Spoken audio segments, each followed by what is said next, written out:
उर्दशेर पर खामोशी तारी थी। वो जो अपने वक्त का फिरौन था, शहर के दिए की तरह टिमटिमा रहा था। तबीब इस कोशिश में लगे रहते थे कि उर्दशेर तक जंग की कोई बुरी खबर न पहुंचे, लेकिन ये मुमकिन न था। वो जब बोलता था तो यही बोलता था कि आगे की क्या खबर है, खबरें अच्छी आ रही हैं। तबीब जो हर वक्त हाजिर रहता उसे जवाब देता और उसे सदमे से बचाने के लिए कभी कहता मुसलमान पछता रहे हैं कि वो किस देव को छेड़ बैठे हैं, कभी कहता फारस की शहनशाही एक चट्टान है, उससे जो भी टकराया उसने अपना सर फोड़ लिया, और कभी उसकी चहीती मलिका ये कहकर उसका दिल मजबूत करती अरब के बद्दू किसरा के जाहो जलाल की ताब नहीं ला सकते। इन तसल्लियों और इन हौसला अफजा अल्फाज का किसरा उर्दशेर पर दवाइयों की तरह उल्टा यही असर हो रहा था। उसकी खामोशी न टूट सकी और उसके चेहरे पर उदासियों की परछाइयां कम होने की बजाय गहरी होती गईं। उसकी मनपसंद रक्कासा ने उसके सामने हसीन नागन की तरह अपने जिस्म को बल दिए। उसने अपना जिस्म नीम उरियां किया। उर्दशेर के अलील चेहरे पर अपने इत्र बीज रेशम जैसे मलायम बालों का साया किया।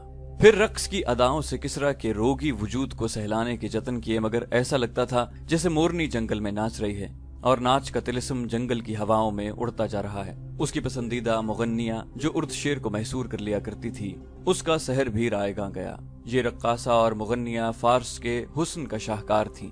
फारस का हुस्न तो किसरा के हरम में फूलों की तरह खिला हुआ था। इन फूलों में अधखिली कलियां भी थीं। उर्दशेर उनके मखमली जिस्मों की बूबाज से मदहोश रहा करता था, मगर अब एक एक को उसकी तन्हाई का साथी बनाया गया तो उर्दशेर ने किसी को भी कबूल न किया। उसके सर्द जिस्म में नौखेज जवानी की तपिश जरा सी भी हरारत पैदा न कर सकी। बेकार है, सब बेकार है। मलिका ने बाहर आकर उस बूढ़े शाही तबीब से कहा, जिसके मुताल्लिक फारस के कोने कोने तक मशहूर था कि उसे देखकर मौत मुंह मोड़ जाती है।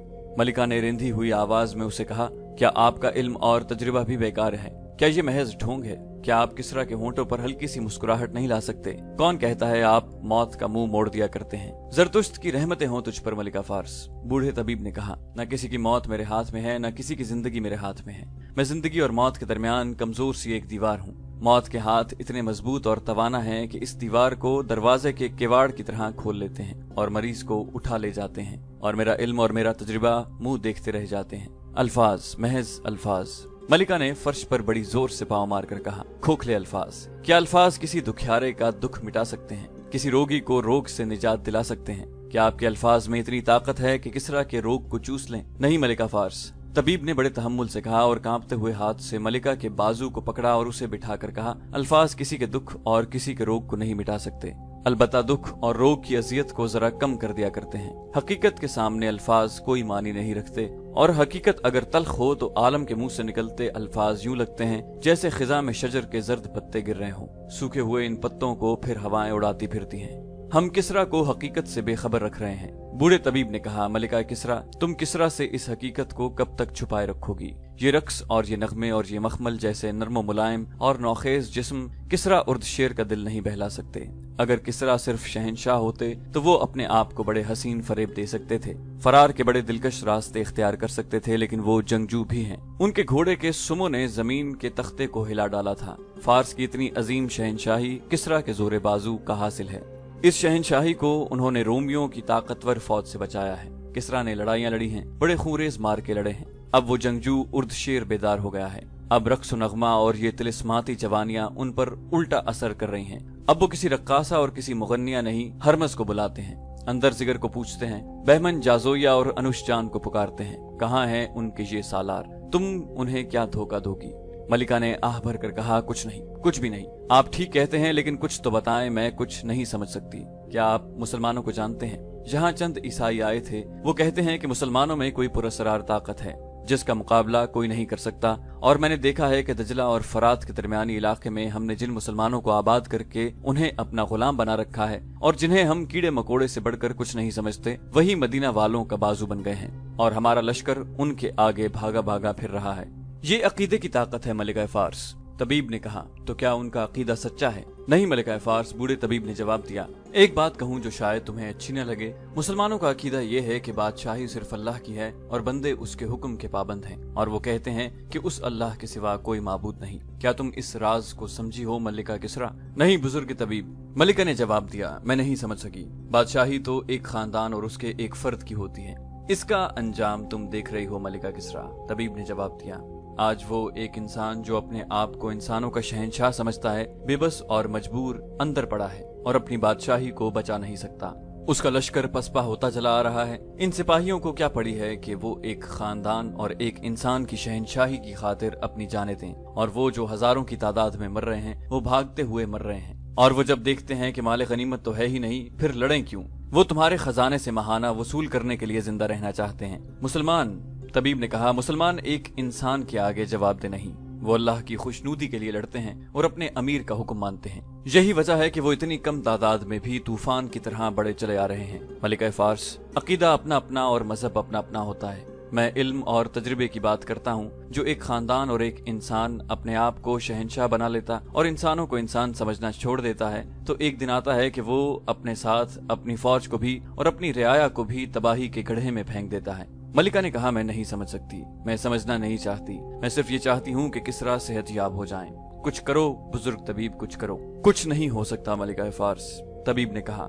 सिर्फ ये खबर ले आओ कि मुसलमानों को फार्स की सरहद से निकाल दिया गया है, या खालिद बिन वलीद को जंजीरों में बांध कर किसरा के दरबार में ले आओ, तो किसरा उठ खड़े होंगे। ऐसी खबर कहाँ से लाऊं? मलिका ने रंजीदा और शिकस्त खुर्दा लहजे में कहा, मदीना के उस सालार को कैसे जंजीरों में बांध कर ले आऊं? अगर मेरे सालार शिकस्त खाकर जिंदा आ जाते तो मैं उनकी टांगे जमीन में गाड़ कर उन पर कुत्ते छोड़ देती। वो सर झुकाए हुए चल पड़ी। एक घोड़ा सरपट दौड़ता आया और महल के बाहर रुका।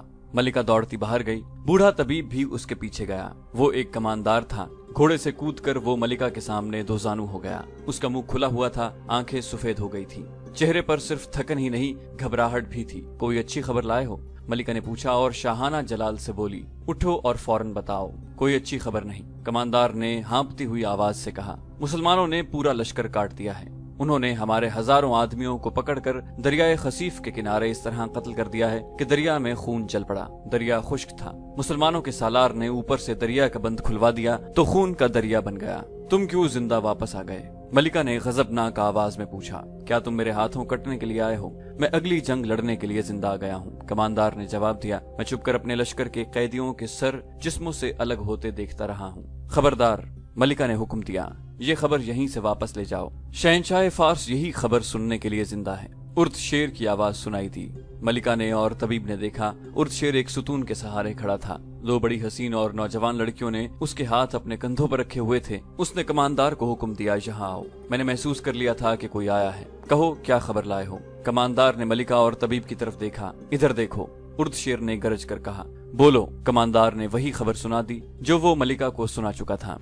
किसरा आगे को झुक गया। दोनों लड़कियों ने उसे सहारा दिया। मलिका ने लपक कर उसका सर ऊपर उठाया। बूढ़े तबीब ने उसकी नब्ज पर उंगलियां रखी। मलिका ने तबीब की तरफ देखा। तबीब ने मायूसी से सर हिलाया। फार्स किसरा उर्द शेर से महरूम हो गया है, तबीब ने कहा। महल में हड़बौंग मच गई। उर्द शेर की लाश उठाकर उसके कमरे में ले गए, जहां उसने कई बार कहा था कि अरब के इन लुटेरे बद्दुओं को फार्स की सरहद में कदम रखने की जुर्रत कैसे हुई। उसने उसी कमरे में वलीद के बेटे खालिद रजी अल्लाह अन्हु और हारिसा के बेटे मुसन्ना को जिंदा या मुर्दा लाने का हुक्म दिया था। अपने हुक्म की तामील से पहले ही इस कमरे में उसकी लाश पड़ी थी। वो शिकस्तों के सदमे से ही मर गया था। मलिका ने हुक्म दिया कि लड़ने वाले लश्कर तक किसरा की मौत की खबर न पहुंचने दी जाए। मुसलमानों के पड़ाव में एक घोड़ा सरपट दौड़ता दाखिल हुआ। उसका सवार चिल्ला रहा था, कहाँ है वलीद का बेटा? घुड़सवार बुलंद बाजू करके लहराता रहा था।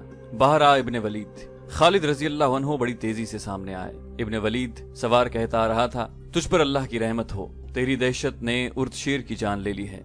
क्या तू पागल हो गया है इब्ने हारिसा? खालिद रजी अल्लाह अन्हु ने आगे बढ़कर कहा। सवार मुसन्ना बिन हारिस था। वो घोड़े से कूदा और इतने पुरजोश तरीके से खालिद रजी अल्लाह अन्हु से बगलगीर हुआ कि खालिद रजी अल्लाह अन्हु गिरते गिरते बचे। मदाइन के महल रो रहे हैं। मुसन्ना ने खुशी से बेकाबू आवाज में कहा, उर्द शेर को मरे आज 4 दिन हो गए हैं। मेरे 2 आदमी मदाइन के महल में मौजूद थे। वहाँ हुक्म दिया गया है कि उर्द शेर की मौत की खबर उसके लश्कर को न दी जाए। खालिद रजी अल्लाह अन्हु ने अपने दोनों हाथ आसमान की तरफ फैला दिए। मेरे अल्लाह, उन्होंने कहा, मैं तेरा शुक्र किस तरह अदा करूं? मुझे फतह के तकब्बुर और गुरूर से बचाना। खुदाए जुल जलाल, सब तारीफें तेरे लिए और सिर्फ तेरे लिए हैं। खालिद रजी अल्लाह अन्हु ने हाथ नीचे करके इधर उधर देखा और बुलंद आवाज से कहा, अपने तमाम लश्कर को ये मुजदा सुना दो कि फार्स की वसी और अरीज शहनशाही का सुतून गिर पड़ा है और ये अल्लाह की देन है। खालिद रजी अल्लाह अन्हु मुसन्ना बिन हारिसा को अपने खैमे में ले गए और उससे पूछा कि आगे क्या है। थोड़ी ही दूर फार्स का एक बड़ा शहर अमनीशिया है। मुसन्ना ने बताया, ये शहर इसलिए बड़ा है कि वहाँ फार्स की फौज रहती है। इसे फौज का बहुत बड़ा अड्डा समझ लो। ये शहर तिजारती मरकज है। इसके इर्द गिर्द जमीन बहुत जरखेज है।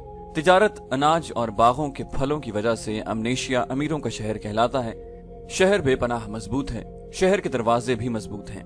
करीब जाओगे तो दीवार के ऊपर से तीरों का मैं बरस जाएगा।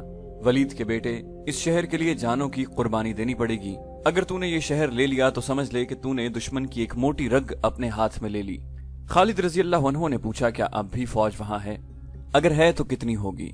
मुसन्ना ने जवाब दिया, इतनी नहीं होगी जितनी पहले थी। जहां तक मुझे बताया गया है, उलैयस की लड़ाई में कुछ फौज वहां से भी आई थी। दरियाए फरात में एक छोटा दरिया आकर गिरता था, उसे दरियाए बाद कुली कहते थे। जहां ये दरिया मिलते थे वहां शहर अमनीशिया आबाद था। खालिद रजी अल्लाह अन्हु बड़ी शिद्दत से महसूस कर रहे थे कि उनका हर अगला कदम पिछले कदम से ज्यादा दुश्वार होता जा रहा है। ताहम उन्होंने हुक्म दिया कि फौरन अमनीशिया की तरफ कूच किया जाए। फौरन कूच से उनका मकसद ये था कि आतिश परस्तों को संभलने का मौका न दिया जाए। वो मई 633 ईस्वी रब्बिउल अव्वल 12 हिजरी के तीसरे हफ्ते का इब्तिदाई दिन था जब खालिद रजी अल्लाह अन्हु ने उलैयस से कूच किया। मदीना के मुजाहिदीन फतह व नुसरत से सरशार थे। वो इलाका सरसब्ज और जरखेज था। घोड़ों और इंसानों के लिए खुराक की कोई कमी नहीं थी, लेकिन अमनीशिया का दिफा खालिद रजी अल्लाह अन्हु को परेशान कर रहा था। जब शहर की दीवार और बुर्ज नजर आने लगे तो खालिद रजी अल्लाह अन्हु ने अपने लश्करों को रोक दिया। मुसन्ना बिन हारिसा उनसे अलग हो गया था। वो छापा मार जंग लड़ने का माहिर था। वो अपने जांबाज दस्ते को साथ ले गया था। खालिद रजी अल्लाह अन्हु ने ये काम उसे सौंपा था कि वो अपने 2-4 आदमियों को किसी भेस में अमनीशिया तक भेज कर मालूम करे कि वहां आतिश परस्तों का कितना लश्कर है। ज्यादा देर नहीं गुजरी थी कि मुसन्ना आ गया। इब्न वलीद, उसने खालिद रजी अल्लाह अन्हु से कहा, ये धोखा मालूम होता है। खुदा की कसम, आतिश परस्त आमने सामने की लड़ाई से मुंह मोड़ गए हैं और अब वो धोखे और फरेब की लड़ाई चाहते हैं। खालिद रजी अल्लाह अन्हु ने पूछा, क्या तू ये नहीं बताएगा कि तूने क्या देखा है और वो कैसा धोखा है जो आतिश परस्त हमें दे रहे हैं? मुसन्ना बिन हारिसा ने कहा, शहर खाली है, दरवाजे खुले हुए हैं, बुर्जों में और दीवारों पर कोई भी नजर नहीं आता। खालिद रजी अल्लाह अन्हु ने पूछा, क्या तेरे आदमी शहर के अंदर गए थे? मुसन्ना ने जवाब दिया, नहीं इब्ने वलीद, वो दरवाजों तक गए थे। वो तो कब्रिस्तान लगता है। वो कहते हैं कि दरवाजों में से उन्हें न कोई इंसान नजर आया न जानवर। क्या आप इसे धोखा या जाल नहीं समझते इब्ने वलीद? खालिद रजी अल्लाह अन्हु ने कहा, हाँ इब्ने हारिसा, मैं तेरे आदमियों पर शक नहीं करूंगा कि वो झूठ बोल रहे हैं। अगर उन्होंने ख्वाब नहीं देखा तो हमें एहतियात से आगे जाना होगा। खुदा की कसम, वो झूठ बोलने वालों में से नहीं। मुसन्ना ने कहा, उनका ईमान इतना कमजोर होता तो वो ईरानियों के जोर और सितम से बचने के लिए कभी अपना मजहब छोड़ चुके होते। और सुन वलीद के बेटे, सबसे पहले मेरे आदमी शहर में दाखिल होंगे। अगर ये धोखा है, फंदा है, जाल है, पहले इसमें मेरे आदमी जाएंगे ताकि तेरा लश्कर महफूज रहे। खालिद रजी अल्लाह अन्हु ने अपने सालारों को बुलाया और उन्हें बताया कि अमनीशिया खाली पड़ा है और ये धोखा होगा। धोखा यही होगा कि हम अपने लश्कर को शहर में ले जाएंगे। खालिद रजी अल्लाह अन्हु ने कहा, वहां कोई नहीं होगा। अचानक दरवाजे बंद हो जाएंगे और हम मुहासरे में या फंदे में आ जाएंगे। हम फौरन शहर पर हल्ला बोल रहे हैं। इब्ने हारिसा, खालिद रजी अल्लाह अन्हु मुसन्ना से मुखातिब हुए, तेरा दस्ता लश्कर से दूर रहेगा और तेरी नजर लश्कर पर होगी। अगर दुश्मन कहीं से नजर आया तो उस पर तेरा दस्ता अपने अंदाज से हमला करेगा और छापा मार किस्म के हमले करता रहेगा। तुझे और कुछ बताने की जरूरत नहीं। बाकी फौज को उन्होंने 3 हिस्सों में तकसीम किया। पहले की तरह दाएं और बाएं सालार आसिम बिन अमर और सालार अदी बिन हातिम को रखा, लेकिन अब इनका काम मुख्तलिफ था। दरवाजे खुले होने की सूरत में खालिद रजी अल्लाह अन्हु को शहर के अंदर जाना था। आसिम बिन अमर को उनके पीछे रहना था ताकि बवक्त जरूरत खालिद रजी अल्लाह अन्हु की मदद को पहुंच सकें। अदी बिन हातिम को अपने दस्ते कले के इर्द गिर्द फैला देने थे। तमाम तर हिदायत और अहकामात देकर खालिद रजी अल्लाह अन्हु ने पेशकदमी का हुक्म दे दिया। लश्कर के तीनों हिस्से शहर के करीब जाकर एक दूसरे से अलग हो गए। आगे मुसन्ना बिन हारिसा के जांबाज सवार शहर के बाहर के इलाके में घूम फिर रहे थे। करीब एक जंगल था, कुछ इलाका चट्टानी था। मुसन्ना ने अपने छापा मार दस्ते को टोलियों में तकसीम कर दिया था। इन टोलियों ने हर वो इलाका देख लिया था जहां दुश्मन के छुपने का इम्कान था, लेकिन दुश्मन का कहीं नामो निशान नहीं मिला था। फिर ये टोलियां दूर दूर तक गश्त कर रही थीं। लश्कर के तीनों हिस्से शहर की दीवारों के करीब पहुंच गए तो सालार अदी बिन हातिम ने अपने दस्तों को शहर के इर्द गिर्द फैला दिया। खालिद रजी अल्लाह अन्हु ने बड़े दरवाजे में जाकर बुलंद आवाज से ऐलान कराए कि शहर के लोग घरों से बाहर आ जाएं। अगर लोग बाहर न आए तो शहर का कोई मकान खड़ा न रहने दिया जाएगा। आतिश परस्तों, जिंदा रहना है तो बाहर आ जाओ। अपने सालार से कहो बुज़दिल न बने। इस तरह के ऐलान होते रहे मगर दरवाजे के अंदर सुकूत तारी रहा। खालिद रजी अल्लाह अन्हु ने न्याम से तलवार निकाली, बुलंद आवाज से कहा मेरे पीछे आओ, और उन्होंने घोड़े को एड़ लगा दी। फौज के जो दस्ते उनके साथ थे वो उनके पीछे शहर के दरवाजे में यूं दाखिल हुए जैसे किसी नहर या दरिया का बंद टूट जाता है। सबसे आगे सवार दस्ते थे, अंदर जाकर घोड़े फैल गए। खालिद रजी अल्लाह अन्हु ने हुक्म दिया कि घर घर की तलाशी ली जाए। खालिद रजी अल्लाह अन्हु खुद एक ऊंची जगह पर खड़े हो गए और अहकाम देने लगे। उन्होंने कासिद से कहा कि सालार आसिम बिन अमर के पास जाए और उसे कहे कि अपने दस्ते अंदर ले आओ और प्यादा तीरंदाजों को शहर पनाह की दीवारों पर फैला दो। देखते ही देखते आसिम बिन अमर के तीरंदाज तमाम दीवारों पर फैल गए। वो अंदर भी देख रहे थे और बाहर भी। खालिद रजी अल्लाह अन्हु दीवार के ऊपर गए और सालार शहर के गिर्द घूम आए। शहर में उन्हें अपने दस्तों के सिवा और कोई भी नजर नहीं आ रहा था। बाहर अदी बिन हातिम के दस्ते थे। खालिद रजी अल्लाह अन्हु की नजर जहां तक काम करती थी उन्हें दुश्मन के लश्कर का कोई खोज नहीं मिल रहा था। उन्हें घुड़सवारों की 3 टोलियां दिखाई दी। वो मुसन्ना बिन हारिसा के सवार थे। खालिद रजी अल्लाह अन्हु नीचे आ गए। उन्हें बताया गया कि एक ज़ईफुल उम्र आदमी एक मकान में चारपाई पर पड़ा ऊँघ रहा है। खालिद रजी अल्लाह अन्हु उसके मकान में गए। एक बूढ़ा जिसकी आंखें अध खुली थीं और मुंह भी खुला हुआ था, चारपाई पर पड़ा लाश लग रहा था। उसकी आवाज सरगोशी से बुलंद नहीं थी, वो कुछ कह रहा था। खालिद रजी अल्लाह अन्हु ने अपने एक मुहाफिज से कहा कि वो उसके मुंह से कान लगाकर सुने।